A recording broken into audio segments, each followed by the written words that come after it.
A black CEO was aggressively confronted, but he calmly grabbed the attendant's ID and captured the moment on camera, leaving everyone stunned. He grabbed the black CEO by the neck, thinking no one would challenge him.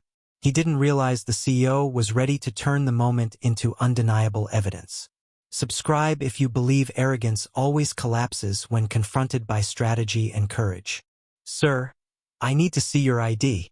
The words landed without warning, slicing through the otherwise quiet hum of Ravanair Flight 907's first-class cabin. Darian Voss looked up slowly, caught mid-scroll through his confidential documents.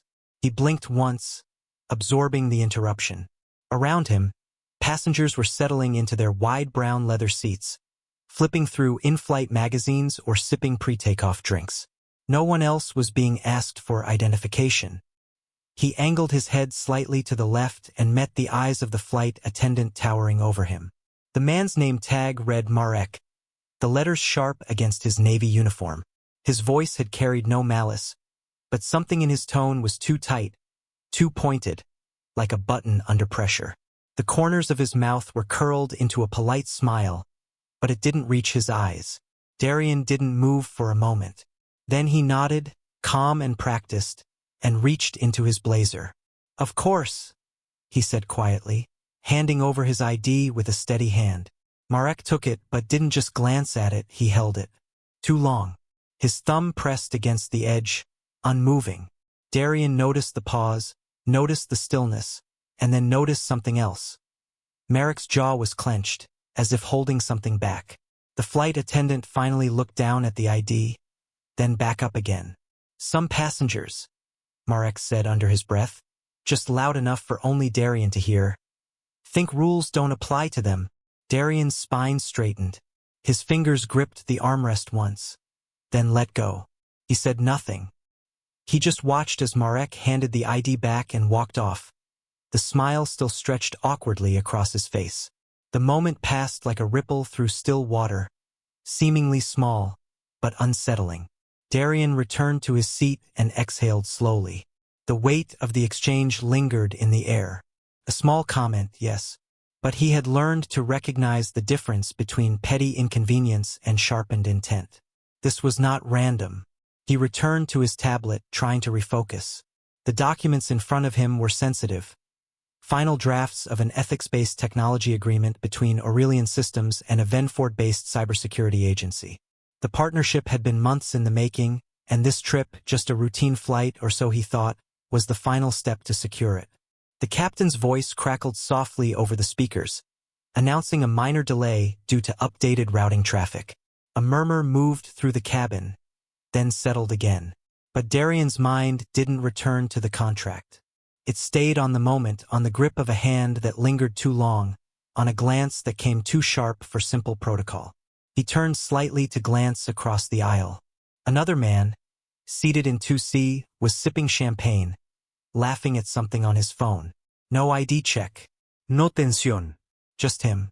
He wasn't new to discomfort. As a black CEO in an industry dominated by boardrooms where his presence was still seen as anomaly, Darian had walked through countless silent judgments. But this felt different, more pointed. Marek wasn't just uncomfortable. He was disturbed. He adjusted his tie slowly, more for rhythm than necessity. His heartbeat was steady, but his breath had shifted. There was no reason to escalate, not yet. He wasn't going to let this moment define the flight. But he wasn't going to forget it either. As the engines began their slow, growling rev beneath the cabin floor, Darian closed the file on his tablet and looked out the window. Clouds curled along the edge of the glass.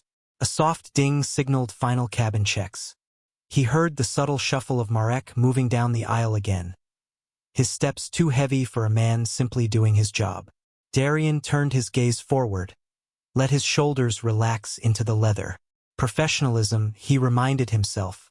Precision. Focus. That's how he got here, and that's how he would get to Venford. But the unease remained, just beneath the surface. He could feel it behind him like a breath on the neck. Marek hadn't finished whatever he started. And something told Darian this wasn't about airline rules at all. The first crack in the journey went unnoticed by everyone except the man it was aimed at. The shoulder bump was too sharp to be an accident. Darian Voss looked up from his tablet just as the drink cart passed. Marek Dallin, the tall male flight attendant, didn't apologize. He didn't even glance down. Instead, he adjusted the cuff of his shirt like nothing had happened and continued serving the row ahead. Darian exhaled quietly and shifted his arm. The bump had hit the same side he'd had surgery on 2 years ago. He resisted the urge to rub it, choosing instead to refocus on the proposal screen. This flight was meant to be smooth, strategic, calculated, just like every decision he made.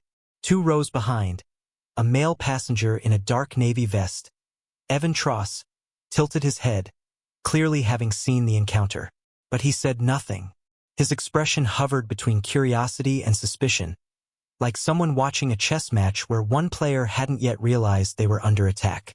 Minutes earlier, Marek had slipped behind the curtains separating the galley, lowering his voice as he spoke to another male crew member. Joran Vale, slightly younger and wearing the same charcoal uniform, listened as Marek leaned in with a whisper of mock concern. Seat 2 is going to be a problem. Already gave me attitude before we even left the gate. Aggressive tone. Arms crossed. Didn't make eye contact. Joran raised an eyebrow. Was that logged? Yeah, Marek replied smoothly. Noted it as non-compliant just in case. You know how it goes.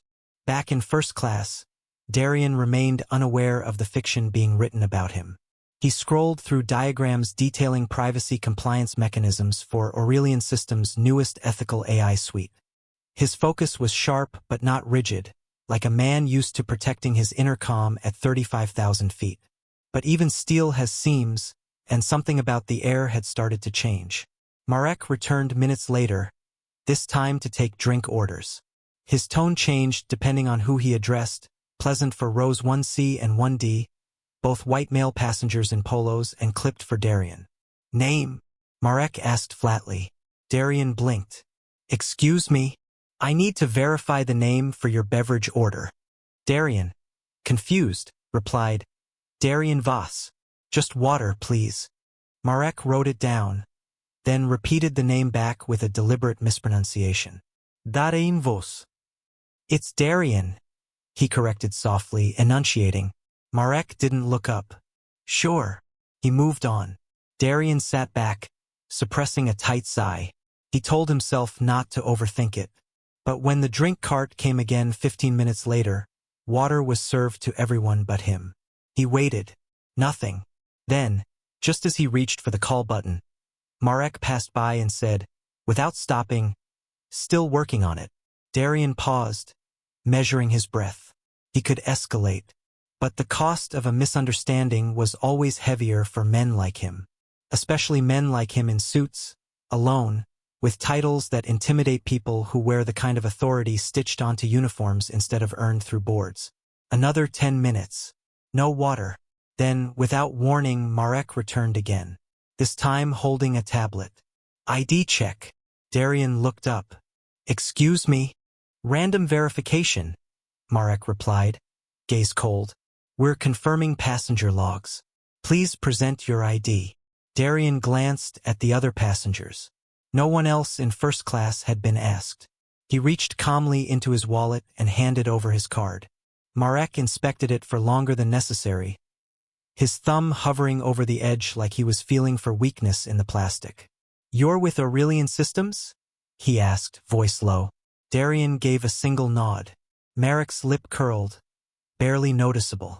Corporate types always think the rules bend for them. The words were quiet, too quiet for anyone else to hear, but they landed like a blade. Darian met his gaze. I follow rules, including ones that apply to everyone equally. A pause. Then, without another word, Marek handed the card back, but not before letting it drop just before Darian could grip it. It landed face down on the floor. The delay felt intentional. Darian bent down slowly, retrieved it, and slipped it away. A crack formed inside his composure, but he smoothed it over, even as the tension threaded deeper into his spine. Behind him, Evan Tross watched. His tablet lay idle on his lap, and one hand now hovered above the camera app.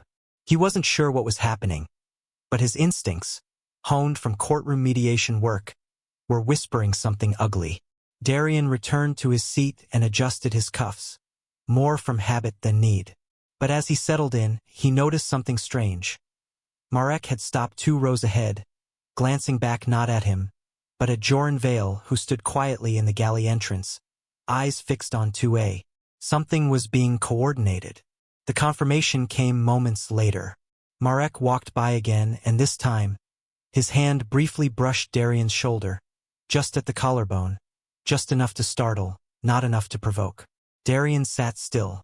He didn't react, but in his mind the tension snapped to full attention. This was not ordinary crew behavior. This was not rude. This was crafted, rehearsed, controlled. He kept his hands on his lap, resisting the urge to wipe his palms against his slacks. His breath remained steady, but inside, his focus had narrowed to a single objective.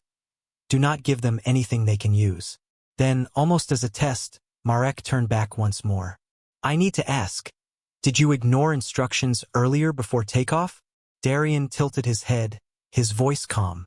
No. I followed everything given. I recall you refused to fasten your seatbelt. That's not true. A flicker of theatrical doubt crossed Marek's face. Well, maybe I was mistaken. We're trained to observe patterns. Darian leaned forward slightly. I'd like to know what pattern I fit. For a heartbeat, Marek didn't answer. Then, with a dry smirk, he stepped back and walked away. Darian sat still for a long moment. Behind him, he felt 3 pairs of eyes on his back.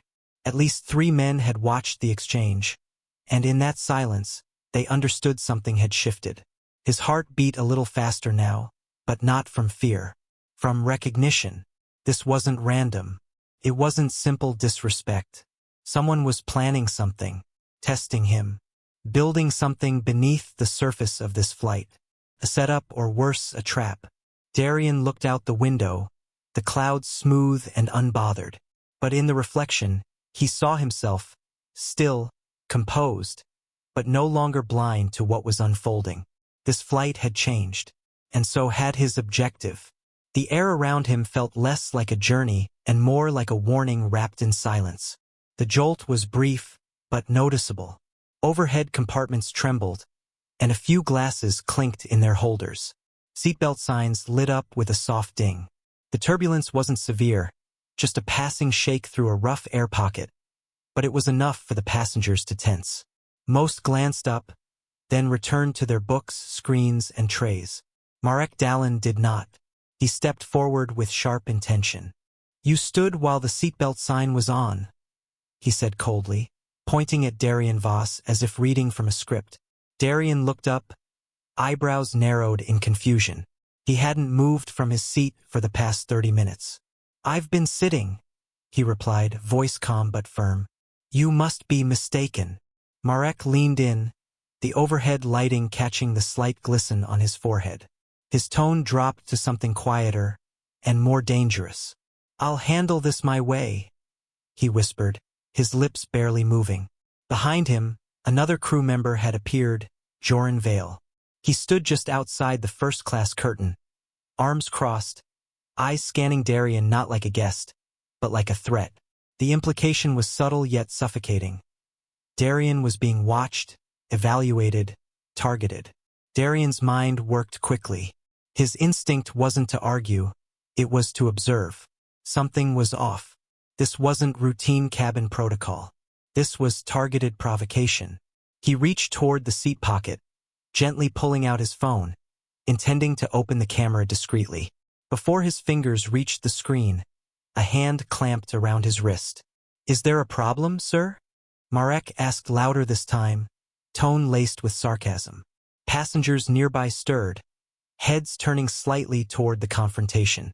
Darian remained still, eyes on Marek's grip. He didn't resist. He didn't pull back. He simply spoke with calm precision. Please remove your hand. You were reaching for something, Marek barked. I need to ensure the safety of the crew. Darian kept his eyes steady. I was opening my camera to document this interaction. That's all. Marek released his wrist suddenly, but not before squeezing once in a way that felt more like a warning than a reaction. "Threatening a flight crew is a federal offense," he muttered. "I haven't threatened anyone," Darian replied, keeping his voice level. "And I'm recording for my safety, not yours." Behind them, Evan Tross, the same male passenger who had noticed earlier tensions, shifted in his seat and tilted his phone slightly upward. His camera lens captured both Marek and Darian from a perfect diagonal angle. He tapped the screen, beginning to record. Marek hadn't seen it. His focus remained locked in a battle he thought he could win. Suddenly, Marek jerked Darian's tray table forward. The movement was deliberate. Darian's tablet, resting near the edge, slid violently and almost toppled to the floor. Only Darian's fast reflexes saved it. "Careful," Darian said, voice clipped but still composed. "You're becoming hostile," Marek announced, raising his voice just enough for others to hear. His eyes darted to Joran Vale, who took a slow step forward as if confirming an unspoken cue. Darian could feel the energy shifting. He was being surrounded, not physically, but psychologically. Framed, isolated, silently painted as a disruption. He steadied his breath, trying to stay ahead of the trap he saw forming. This wasn't just about miscommunication or a rude attendant. This was strategy, coordinated, calculated, and designed to provoke him into a reaction that would justify an escalation. "I'd like to speak with the captain," Darian said, now loud enough for those in the surrounding seats to hear. Marek scoffed. "The captain has already been informed. You've been marked as non-compliant." That phrase hit Darian like a cold current. Marked, preemptively. There hadn't been a single incident warranting such a report, yet Marek said it with confidence, as if it had already been documented. "You filed a report on me?" Darian asked, voice even, eyes narrowing. "I don't file. I observe. And I report what I see," Marek replied smugly, stepping back an inch. "And what I see is someone refusing to follow instructions. You gave no instructions. Refusing to stay seated during turbulence. I never stood. Refusing to stop recording. You grabbed my wrist before I even pressed record." Around them, the cabin's silence grew sharper. Male passengers 2 rows back stopped pretending to read. A man across the aisle tilted his head slightly, catching enough of the dialogue to frown. Yet no one said anything.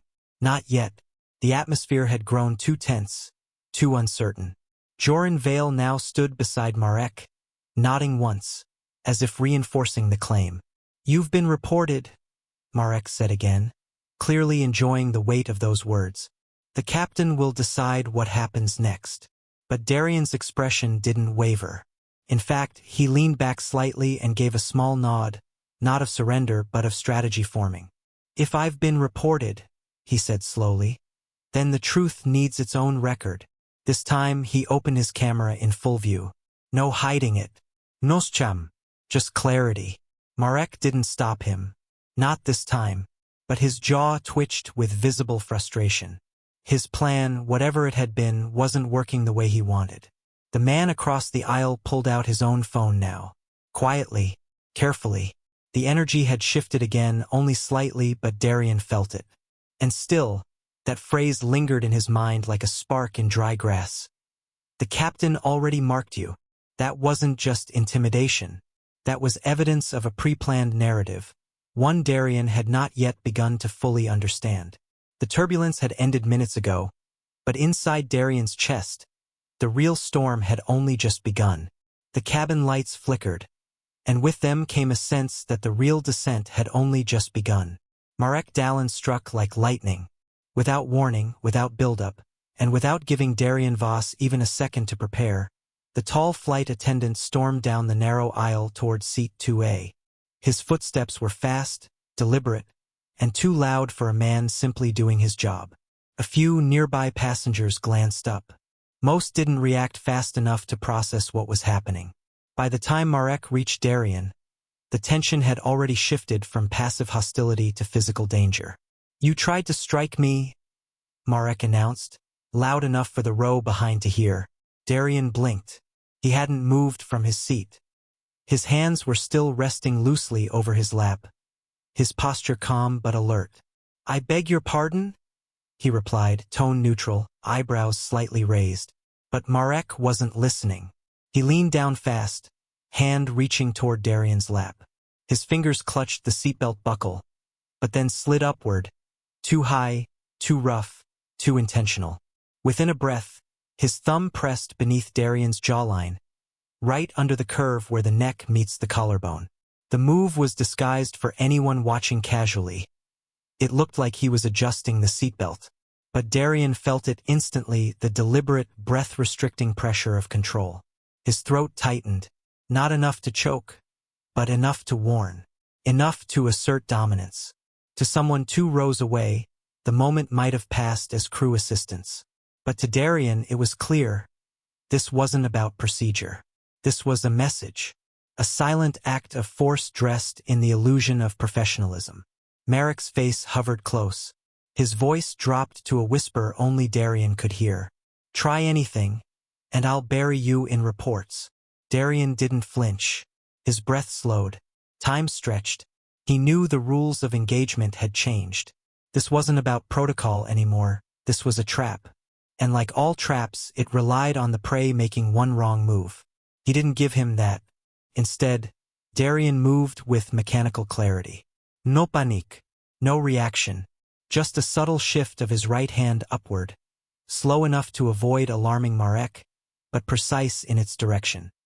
His fingers closed gently around the plastic badge that hung from the crew lanyard draped around Marek's chest. Marek froze. For the first time, uncertainty flashed in his eyes. That second of hesitation was all Darian needed. With his left hand, he tapped the record button on his phone. Camera lens angled up toward the ID tag and Marek's hand still clenched near his neck. The phone lit up. The red circle blinked.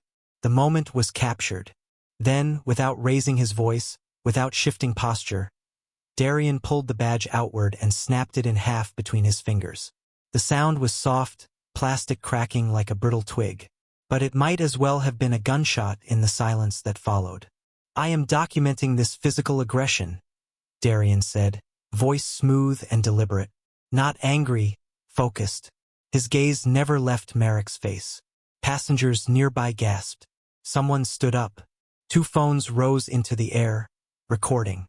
From the curtain behind first class, Joran Vale burst forward, eyes wide in fake alarm. "Step back, sir," he shouted, even though Darian hadn't moved. But before Joran could get closer, a tall passenger stepped into the aisle, Evan Tross. He held his phone high, already recording, his voice calm but firm. "You need to back off," Evan said. "You're both being filmed." Marek's mouth opened, then closed. His hand still hovered in the air where the ID had been. He looked down at the broken badge in Darian's palm, then at the phones pointing at him. The trap he had set had just snapped shut. Around him. "Crew emergency restraint," Marek suddenly shouted, his voice breaking into panic. "Passenger is violent, resisting authority." The words rang false. Hollow. Desperate. Joran hesitated, clearly unsure whether to act or retreat. Evan didn't move. More passengers were rising now. 3 men in nearby rows, all silent but watchful. They didn't intervene, but their expressions said everything. They saw what happened, and they weren't going to let it vanish beneath official language. Darian stood up slowly, carefully, without aggression. His camera still rolled. He lifted the broken badge up and faced the nearest lens. His voice was composed, anchored in certainty. "This flight attendant just assaulted me while fabricating a false report. I have video. Multiple witnesses do as well." He turned slightly toward Marek, who now stood frozen in place, pale beneath the cabin lights. The silence deepened. The energy shifted. Power no longer sat with the uniform. Now it sat with the truth and the phones capturing it. Passengers murmured, a few leaning out into the aisle. Evan glanced toward the cockpit, then back at Joran. "Don't do anything stupid," he said evenly. And in that exact moment, as the aircraft hummed gently through the upper atmosphere, something invisible but profound occurred, a reversal. The man who thought he could weaponize silence was now trapped in a room filled with eyes, devices, and a voice too calm to discredit. The moment the badge snapped, the truth snapped with it, echoing across the cabin like a silent alarm. Crew emergency restraint. Marek Dallin's voice split the cabin air like a blade, sharp and trembling with theatrical urgency. Gasps rippled through the first-class section. The words hung there weaponized. A command meant only for dire threats, hijackings, violence, danger. But here, it had been triggered by a man calmly holding a broken ID badge. Joran Vale lunged forward from the galley, his restraint strap already half unfurled in his hand. His eyes locked on Darian like a programmed machine, but he hesitated not out of doubt, but because Evan Tross stepped into his path. The quiet, observant passenger from 2 rows back now stood with purpose, arm raised not in aggression, but defense. "You don't want to do this," Evan said, his voice steady, his phone still recording. "We all saw it. It's on video." The air thickened, no longer filled with recycled pressurized oxygen but a tension that felt sharp in the lungs. Behind Evan, 3 more male passengers. Lennox Marin, a travel consultant, Adrel Vossen, a software engineer, and Taryn Holt, a retired naval officer, rose without cue. They did not speak. They simply stood in quiet alignment around Darian, forming a protective arc. Marek's confidence broke like glass underfoot. His hand, still dangerously near Darian's collar, retracted slowly, fingers twitching as if unsure whether to double down or surrender. But his mouth moved before his reason did. "He snatched my ID," Marek shouted, voice cracking. "He threatened me, tried to provoke a fight." Darian didn't flinch. His back straight, breath slow. He raised the snapped ID badge toward the rows of watching eyes and outstretched phones. "Everything is recorded," he said, calm as a man reading scripture. "No one here is confused about what happened." The passengers didn't cheer or jeer. They simply nodded, silent judges bearing witness. The authority that Marek thought he wielded had evaporated, replaced by the gravity of evidence and the quiet power of decency. Joran still hovered, strap in hand, uncertain. He refused instructions. He's obstructing flight procedures." "Where is the threat?" Lennox spoke now, not shouting, but loud enough for the entire section to hear. "We all saw what happened. This is backwards." Marek's eyes darted toward the front of the cabin, searching for something. An ally, a signal, an escape. He found none. Darian stood slowly, not as a challenger but as a man stepping into duty. His hands remained open, visible. His voice, deliberate. "I want to speak to the captain," he said. "Right now." The sentence, plain as it was, struck harder than any shout. It was not a plea. It was a strategy. The words were carefully chosen, authoritative, respectful, grounded in truth. Joran froze. This wasn't the script they'd rehearsed in quiet whispers. Darian was supposed to panic, or argue, or lash out. Anything that would match the false report already filed in their internal logs. Marek blinked rapidly, his jaw twitching. "The captain is not available. Remain seated." But the lie was too thin now, too see-through. Everyone heard it. Darian's eyes didn't leave Marek's. "If there's nothing to hide, there's no reason I can't speak with him." Evan spoke again, softer now. "He's asking calmly. Don't make this worse."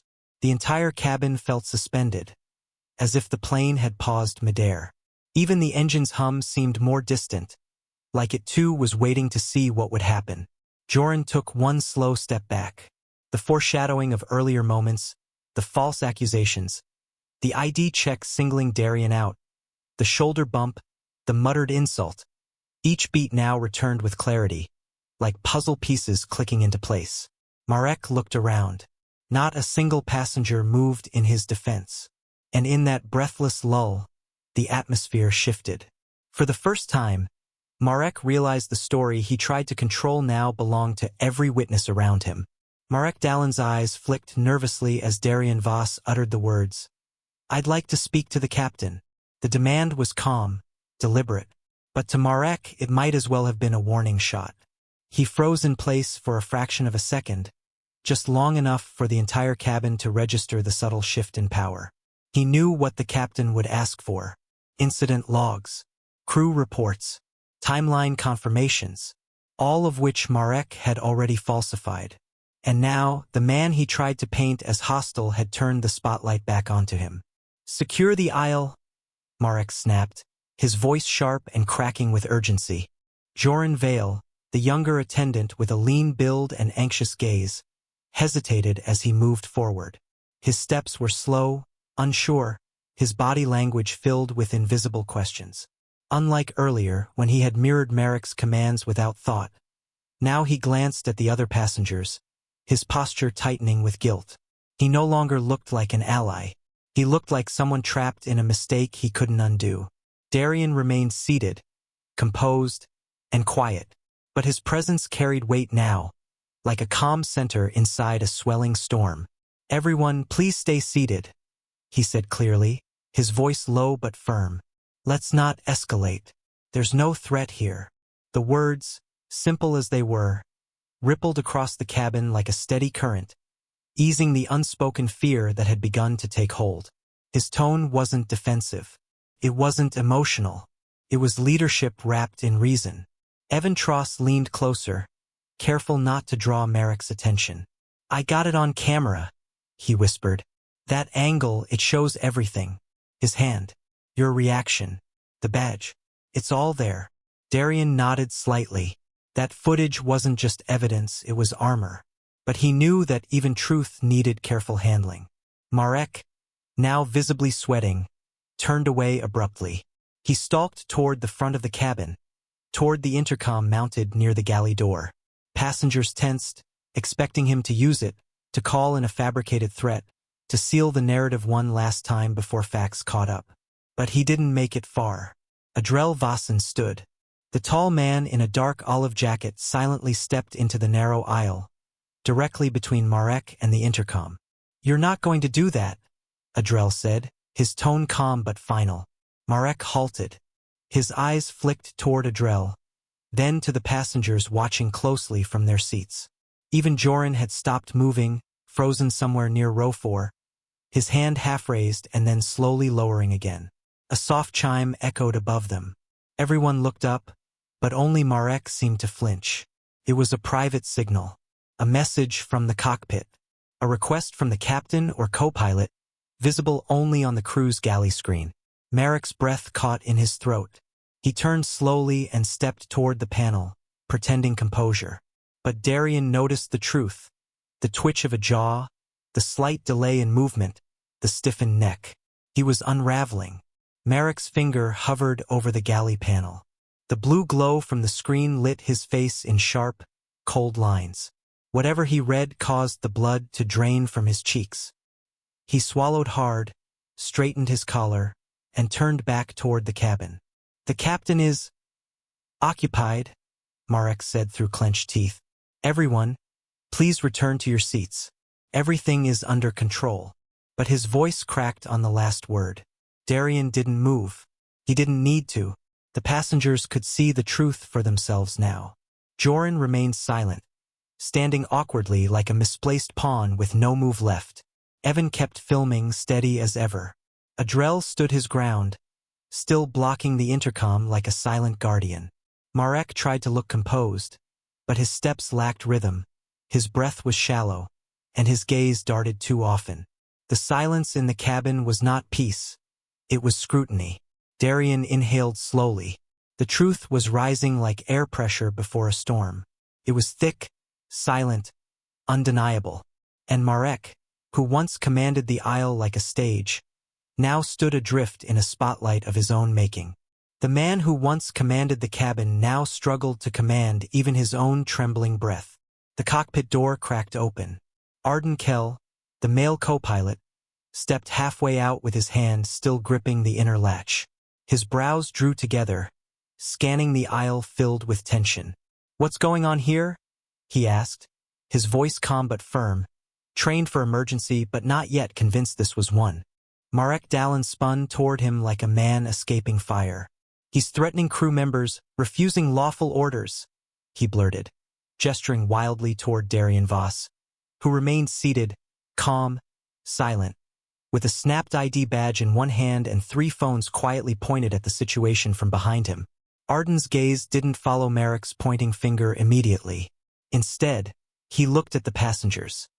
Standing calm, forming a half-moon of silent resistance around Darien. He saw their eyes, steady, unafraid. Not the look of people cornered by a dangerous man, but of people protecting someone from abuse. Then he looked at Darien, composed, breathing through the chaos. ID still clutched between his thumb and forefinger like evidence held aloft in a courtroom. Arden's next words sliced through the tension like a wire snapping under strain. "Why are there 3 phones recording you, Marek?" Silence. The kind that swallows breath, then room, then nerve. Marek blinked. "They're not allowed to record. Passenger safety protocol." "They are," Arden interrupted, his tone cold, precise. "If there's a risk to safety or conflict, recordings are permitted. You know that." From behind Darien, Evan Tross stepped forward, phone still steady. "Would you like to see the footage, sir?" he asked, not with aggression but with the quiet confidence of someone holding truth. Marek's face paled. He looked at Evan's phone like it was a weapon because in that moment it was. Arden nodded once. "Yes, please." Evan approached and handed over the phone. Arden watched in silence, shoulders stiffening as the footage played. The angle was clear. Marek's hand gripping Darien's neck under the guise of a seatbelt adjustment. The badge being snapped. The passenger reactions. It all played out with cold, undeniable clarity. After 30 seconds, Arden handed the phone back and turned to the cockpit. "I need to speak with the captain. Now." Darien didn't flinch, didn't shift. He knew something had changed. The power had begun to tilt, not in his favor, but toward truth. And that was enough for now. Marek's voice cracked. "You're not going to believe them over." "Marek," Arden said sharply. "Stop." The co-pilot disappeared briefly behind the door, murmured voices following. Seconds later, he emerged again, eyes locked on Darien. "Mr. Voss, please gather your belongings. The captain has instructed me to escort you to the forward cabin area for safety. You are not under any investigation. This is for your protection." The words rang out like a verdict. Marek's control shattered. This is a mistake. He's the one who... Enough. Arden stepped between them, now taller, broader, no longer uncertain. His voice didn't raise, it narrowed. "You and Joran will remain in your jump seats until landing. The captain will speak to you after passengers have deboard." Joran, standing just beyond the curtain, looked like he wanted to disappear. Darien rose slowly. "No ruse, no anger." He moved with deliberation, conscious of every eye watching, of every heartbeat echoing through the narrow cabin. His bag hung from his shoulder, the snapped badge still in hand. Passengers moved aside, not from fear, but with quiet reverence. A path formed down the aisle and Arden walked beside him. Together, they passed rows of watching men, silent, thoughtful, changed. Darien didn't look at Marek. He didn't need to. Inside, he carried a strange calm, the kind that rises not after a victory, but after a brush with injustice survived. He understood now any emotional reaction, any raised voice, and he'd be walking this aisle in handcuffs.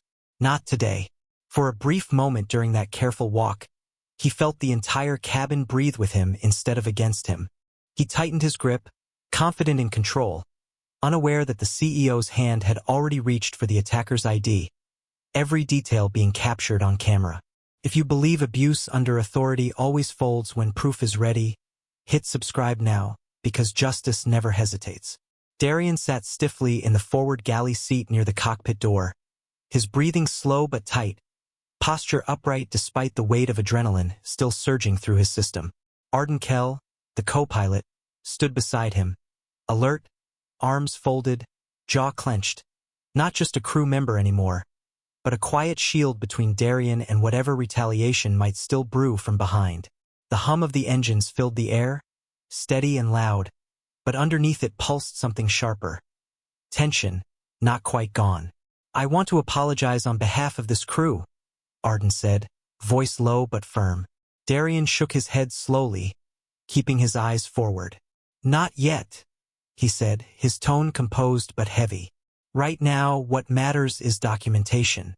Let's land with clarity." Arden nodded without argument. His gaze drifted down the aisle where the tension was migrating like heat. Marek and Joran had been reassigned to the rear jump seats, separated from each other and far from Darien. The psychological shift in the cabin was almost audible.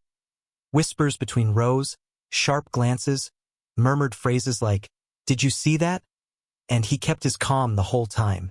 But even amid the rising sympathy, Darien did not allow himself comfort. Not yet. He turned slightly to check the angle of his phone, ensuring it faced forward. It was still recording, discreetly tucked into the seat tray lip, capturing the moments that might later be denied. His thumb tapped it once to add a voice note. "Post-incident," he whispered. "First officer present. Crew separated. Descent initiated. Subject, Marek Dallin visibly agitated. Possible coordinated deception involving falsified claims." Across the dimmed cabin, the lights had taken on a soft amber glow, signaling descent, but Darien's mind sharpened instead of relaxing. His eyes tracked Marek, who was seated sideways near the rear galley, speaking to no one. But then Darien caught something so slight it might have gone unnoticed if not for his hypervigilance. Marek's fingers tapped his sleeve. Not scratching, not adjusting, tapping. 3 short taps. A pause. Then 2 more. A subtle pause again. A rhythmic signal. Darien's stomach clenched. It was the kind of movement someone made when sending a signal through a hidden mic, perhaps one embedded in a uniform, a smartwatch, or worse, a concealed communicator. He didn't jump to conclusions, but he filed it away with precision. Arden saw it too. Without looking at Darien, the co-pilot murmured under his breath. "I saw that." Noted. But neither of them moved. Not yet. Darien shifted his attention forward again, breathing evenly. He pulled up his phone, angled the screen toward himself, and began recording a final personal message. His voice was steady but firm. "This is Darien Voss, Flight 907. Incident details. I was physically assaulted mid-flight by crew member Marek Dallin. Multiple witnesses present. I have video proof. My badge was taken. The attempt to reframe the narrative failed due to passenger documentation. No aggression on my part. This statement will be timestamped and archived. Any deviation in official reporting will be challenged with full legal authority." He saved the file and backed it up instantly to cloud storage. Behind him, the murmurs continued. Passengers who had seen everything were now leaning inward, talking with heads lowered. Darien caught sight of Evan Tross nodding solemnly as he spoke to 2 younger men, likely recounting the chain of events. The power of collective witness felt like the only thing keeping the atmosphere from slipping into chaos again. The plane dipped lower. Outside the cabin windows, runway lights blinked in rows, straight and cold. Venford Terminal's outline came into view, hangars, control towers, the long stretch of arrival gates glowing in the night haze. But for Darien, it wasn't just a landing. It was the beginning of a new front. On the ground awaited reports, lawyers, silent supervisors, and PR machinery built to spin chaos into sanitized press releases. Arden leaned slightly, glancing at the main cabin one last time. "You ready for what comes next?" "No," Darien replied truthfully, eyes unblinking. "But I'm prepared." The cabin made one final lurch as the flaps extended. Seatbelt signs flickered. The hum grew deeper. A few rows behind, someone whispered, "I still can't believe he just stood there and took that calmly." Darien did not react to the praise. His hands rested on his thighs, fingers curled into the fabric of his trousers. Not in fear, but in containment. He couldn't afford any emotional leakage now. Even the descent felt like a performance, one last act before the lights rose on the real drama below. In a final glance back, he saw Marek shift uncomfortably in his seat, eyes darting toward the galley's communication panel. He's not done, Darien thought. Whatever this is, it runs deeper. The cabin creaked gently as the landing gear engaged. The city lights of Venford shimmered through the window like a waiting jury. But Darien knew, facts win cases, not fear. He sat back against the galley wall, spine straight, mind steel. As the wheels prepared to touch down, he understood that the real turbulence would begin only after the plane stopped moving. The plane landed hard, rubber screaming against tarmac, cabin rattling as if the ground itself protested the arrival. Darien Voss braced himself, not just for the physical jolt, but for what was coming next. Seated in the forward galley under the watch of co-pilot Arden Kell, he kept his breathing even. His back was straight, his hands resting on his thighs, not clenched, not shaking, just steady. But inside, a quiet storm brewed. This was no longer just a flight. It was the threshold between silence and justice. Outside the windows, runway lights blurred past like slashes of warning. Arden remained beside him, posture firm, eyes darting to the intercom screen. Behind them, the cabin buzzed with low murmurs. Darien didn't need to look to feel the tension. Marek Dallin still occupied the jump seat at the rear, barely visible, but very present. Darien could sense his stare, the kind that scorched rather than observed. Joran Vale sat stiffly beside Marek, hands folded, but his twitching fingers betrayed the calm he pretended to wear. As the plane rolled to a full stop and the chime rang out, the cabin held its breath. The front door hissed open.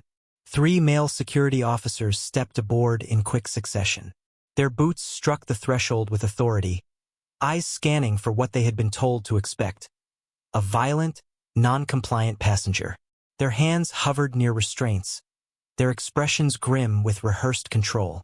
Darien didn't move. Arden Kell stood first, blocking their path. "The man you're looking for," he said calmly, "is not the threat. He is the victim." That sentence froze the officers mid-step. One of them, tall, square-jawed, skeptical, tilted his head. "Sir, we were informed the crew was assaulted." "You were misinformed," Arden replied without hesitation. "There are multiple videos. I suggest you watch one." At that, Evan Tross rose from his seat in the second row, holding his phone out. "I recorded everything," he said, his voice clear, projecting just enough.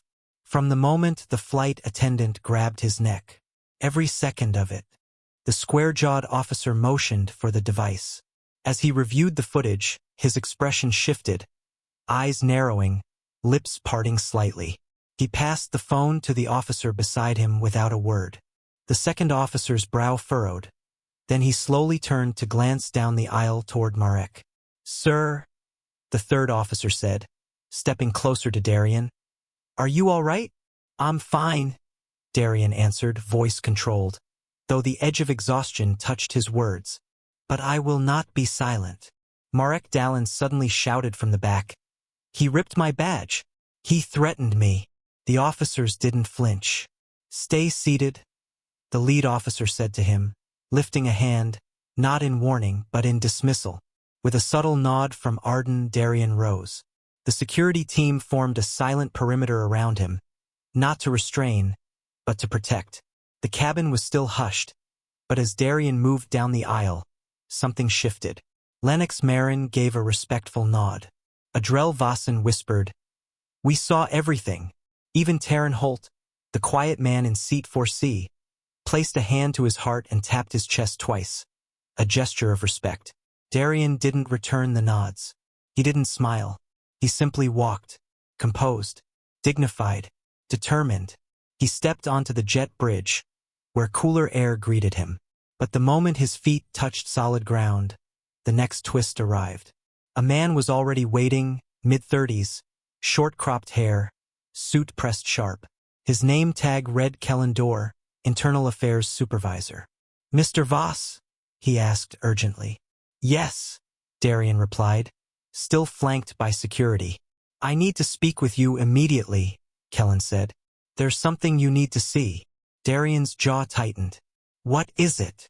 Marek Dallin has had 2 prior complaints filed for inappropriate conduct, both involving male passengers, both buried by the airline before escalation.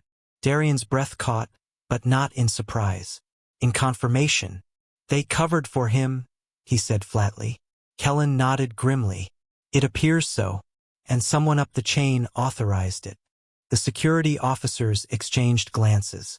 The weight of the situation was spreading.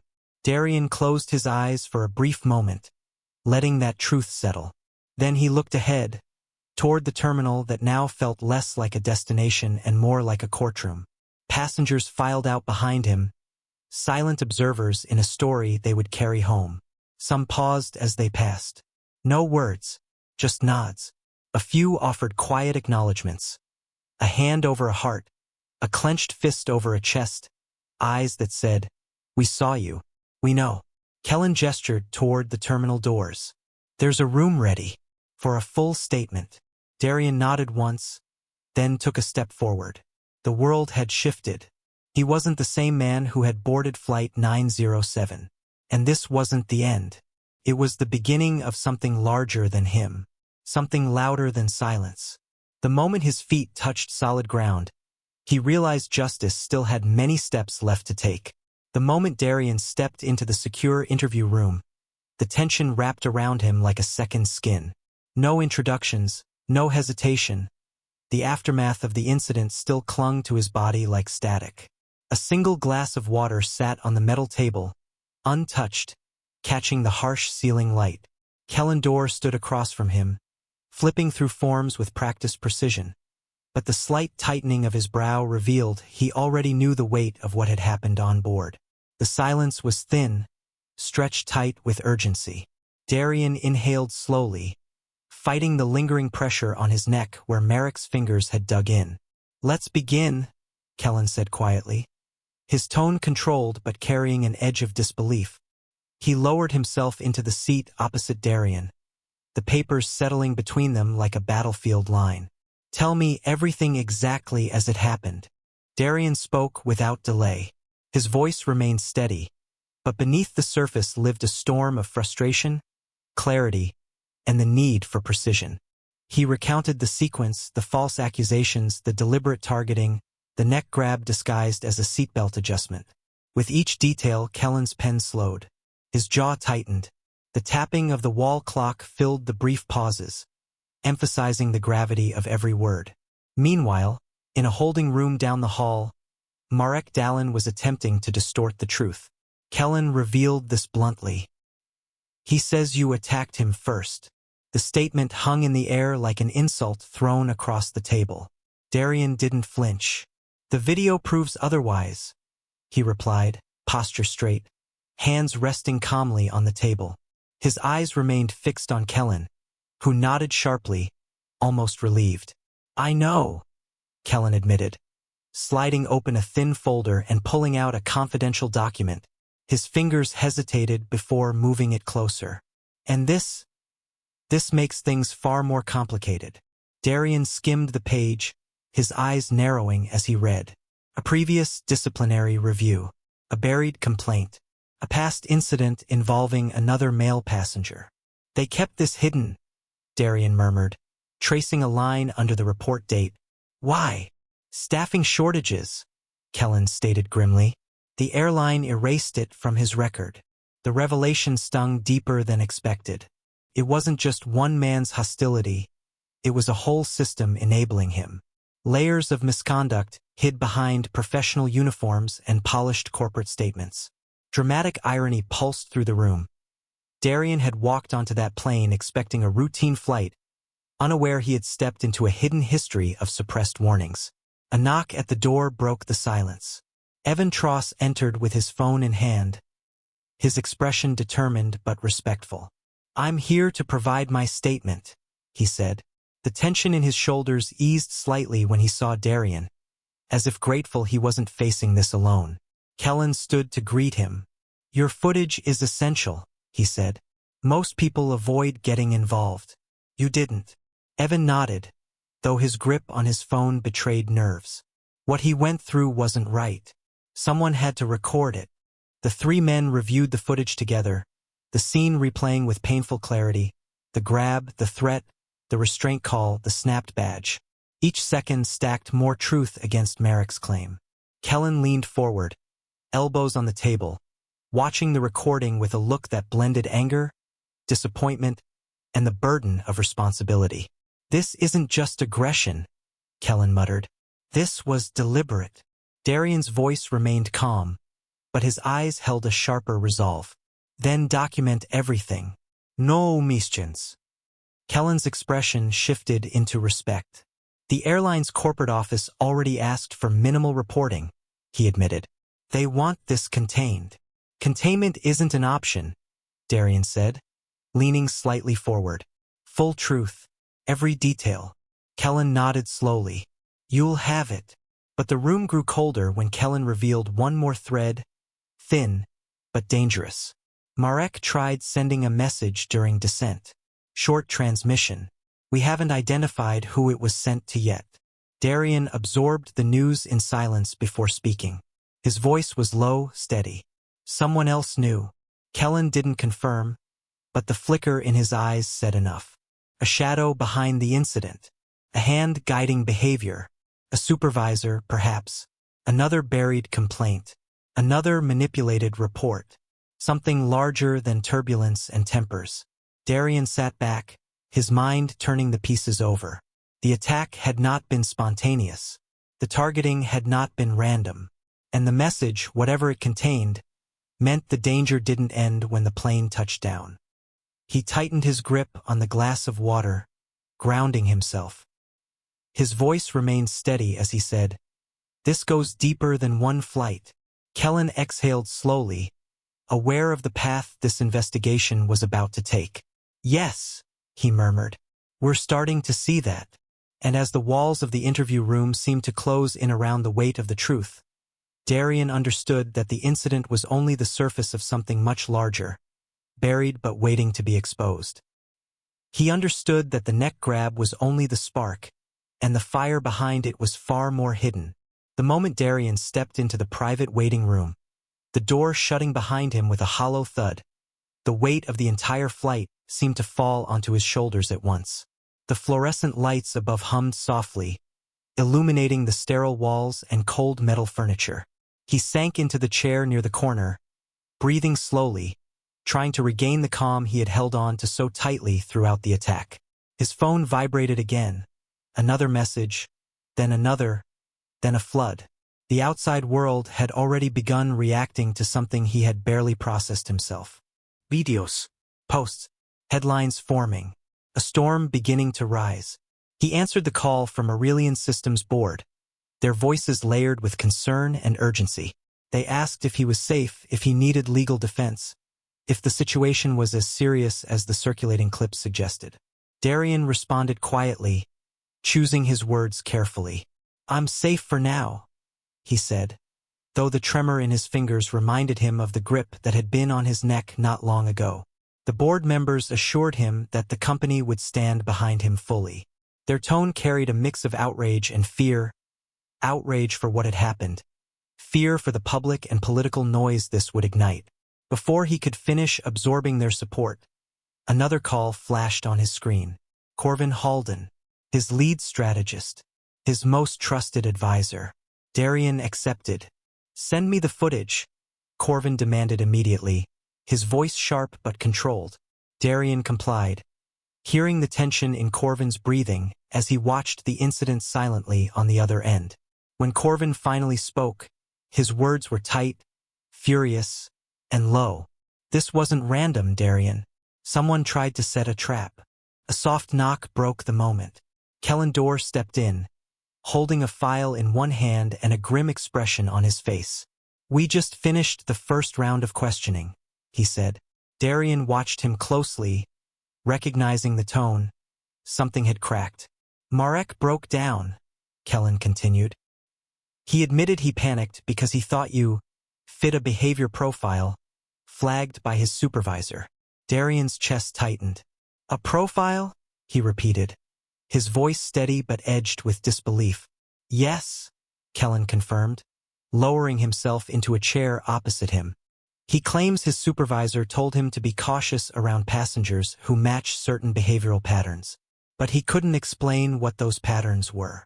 His eyes hardened. "It hints at internal bias. Maybe worse." Before Darian could respond, Corvin sent a message, a forwarded document. Darian opened it, scanning quickly. It was an internal memo, leaked from the airline's operations manager. His jaw clenched as he read the lines. Instructions pressuring crew members to report him as non-compliant before security even boarded. Corvin called again immediately. "This wasn't just Marek," he said. "This was coordinated." Darian rubbed his forehead, the exhaustion sharpening into resolve. "Then we expose all of it," he replied. Kellen nodded firmly. "Good, because I need to ask you something important." He leaned forward, lowering his voice. "There will be an ethics hearing in 2 days. We want your testimony." Darian didn't hesitate. "I'll be there." The door opened once more, and Evan Tross stepped inside hesitantly, clutching his phone. "Sir," he said softly, "I just wanted to check on you." His voice carried genuine concern. "You stayed calm even when he grabbed you. Most people wouldn't have." Darian offered a tired but sincere nod. "Your recording helped. You made the truth undeniable."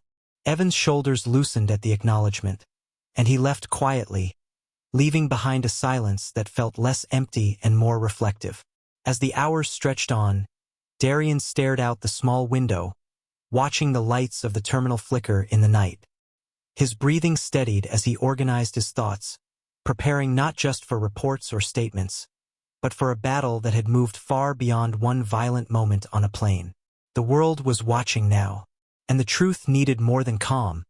It needed clarity, strength, and unbroken resolve. He realized the battle had moved beyond the cabin. Now it echoed through boardrooms and broadcast rooms alike.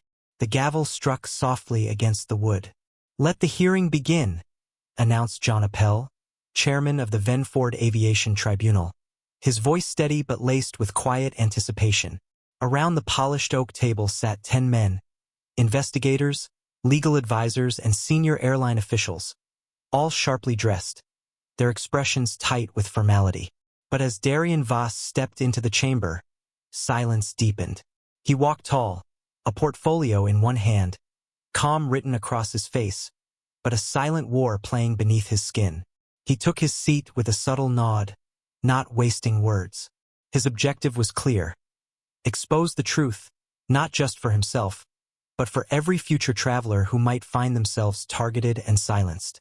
Across from him sat Marek Dalin's corporate defense counsel, a broad-shouldered man named Erwin Malice, who immediately leaned toward the mic. "There appears to have been a miscommunication on board Flight 907, Malice began smoothly. "Our crew responded in accordance with—" "Stop," said John Appel, raising a hand. His voice was cool, decisive. "Before this turns into a pageant of words, we've requested footage." Mr. Tross. Evan Tross, seated among the witness benches, stood and walked forward. With a small nod to Darian, he placed a secure flash drive on the desk and tapped the side. Footage begins at timestamp 2 hours 13 minutes and 47 seconds. From row 3, you'll see it clearly. The chamber darkened as the monitor activated. A grainy freeze frame showed Marek Dalin mid-motion, fingers curled tightly around Darian's neck. The silence in the room shifted, from procedural stillness to raw discomfort. As the footage played, the tension rose. The ID snapping, Darian's steady voice, the passengers standing. The confrontation halted by calm, not aggression. Every frame undid the narrative Marek had crafted. When the video ended, no one moved. Pell finally leaned forward. "Mr. Dalin, care to explain why your log listed Mr. Voss as hostile before the flight even departed?" A flick of keys, and a new document filled the screen. The crew log, timestamped 8:12 a.m., 2 hours before boarding. Gasps rippled. The timestamp was irrefutable. Darian didn't blink. He slid his own phone across the table and tapped the screen. "My personal footage, synced with internal timestamps. It supports what Mr. Tross recorded. Every action I took was defensive. Every moment, calculated to remain calm." He paused, eyes flicking to Marek's empty chair. Marek, notably absent from the chamber, was being held in a side room. John Appel frowned. "This entry, pre-boarding, accuses Mr. Voss of behavior he hadn't yet exhibited." Why was that note entered? Silence. Until Kellen Dorr, the internal affairs supervisor from Venford Terminal, stepped forward with a file. Because this wasn't the first time, he said, his voice sharp with restrained anger. 6 months ago, Marek Dallin was quietly disciplined for mishandling another male passenger. That complaint was removed from his file by order of a senior staffing manager to prevent crew shortage documentation from reaching the union. He laid the file on the table, revealing redacted memos and partial transcripts. This wasn't negligence, it was concealment. Murmurs spread. Darian watched each face shift. Guilt. Shock. Realization. Then another blow landed. Joran Vale, said Pell, turning to the man seated behind the airline's legal team. You were the second attendant on that flight. Do you wish to amend your statement? Joran Vale, pale and visibly sweating, looked around like a man trapped in a sinking room. Then he exhaled and leaned toward the mic. I was told to support Marek's report no matter what happened, he said, voice hollow. Even if it meant adjusting the truth. His confession struck like thunder. It confirmed what Darian had known all along. He hadn't been facing one man. He'd been fighting a system. The tribunal rules unanimously, John Appel declared after a long pause. Mr. Darian Voss was the victim of targeted misconduct, falsified documentation, and unjustified escalation that endangered both safety and dignity.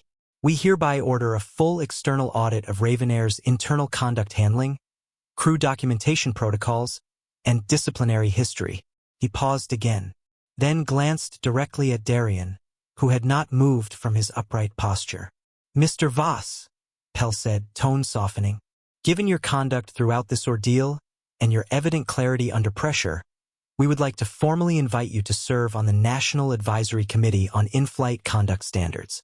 The industry needs voices like yours. Darian didn't speak for a moment. He let the weight of it sink in. The journey had started in silence, a quiet man just trying to get to a meeting. And now he was being asked to help reshape the future. He finally nodded. If I can help ensure no one else endures what I did, then yes, I'll serve. Pell tapped the gavel once more.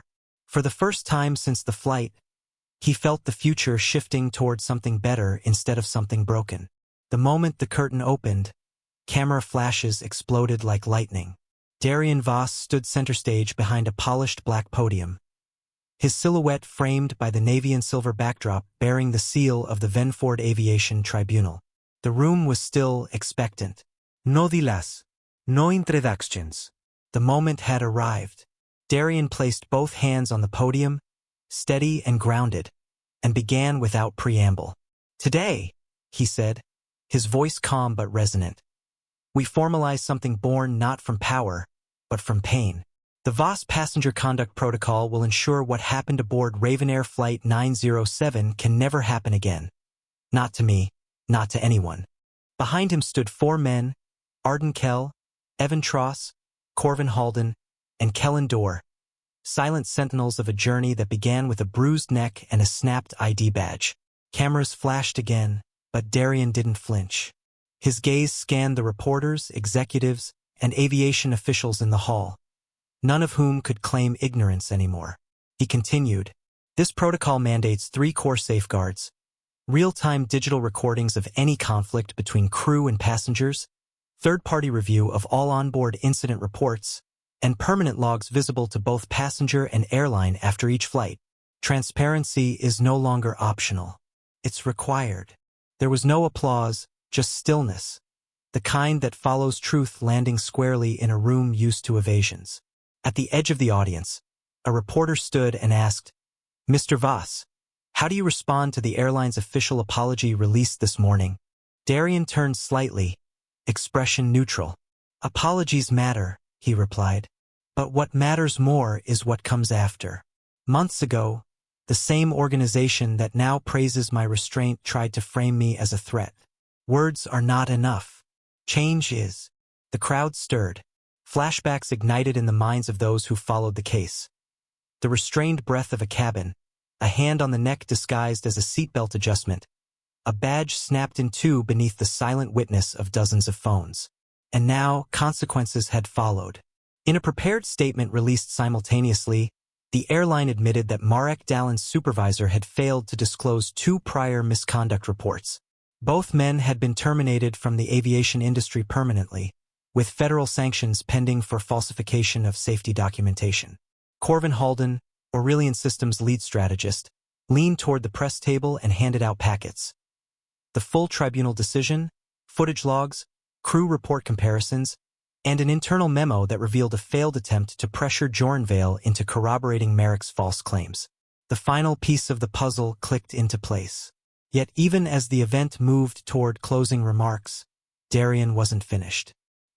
He looked down briefly, gathering thought, and then raised his eyes again. I never sought revenge. I only wanted fairness, accountability, and the chance for people, especially young people, to know their dignity doesn't have to be traded for silence. The audience remained motionless, listening. Then it happened. A small voice cut through the press shuffle. Mr. Voss. Darian turned. At the edge of the raised stage, a young boy stood beside his father, both wearing matching navy jackets with flight pins. The boy looked up, nervous, then found his courage. I want to grow up calm and strong like you. For the first time all morning, Darian smiled. A soft, slow curve that didn't need rehearsal.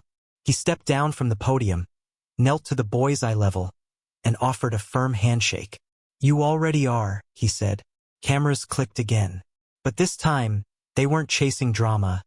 They were recording hope. As Darian rose and began walking away, his steps slow and composed, the crowd parted without a word. Arden clapped him on the back. Evan nodded. Corvin whispered, We're just getting started. But Darian didn't speak. He didn't need to. He paused at the threshold, glanced once over the room, then pushed open the heavy exit doors. As he walked out of the hall, he finally felt the weight lift from his shoulders, replaced by the quiet strength of a man who turned harm into hope. He attacked, and froze as the CEO snapped the ID on camera, leaving the attendant exposed for all to see. If you believe true authority turns moments of aggression into evidence, subscribe now because justice always lands first. Disclaimer: the story you just watched is fictional. It highlights abuse of authority, prejudice, and the power of composure and strategic action in confronting wrongdoing. Its purpose is to raise awareness, inspire empathy, and encourage conversations about equality, accountability, and respect for every passenger.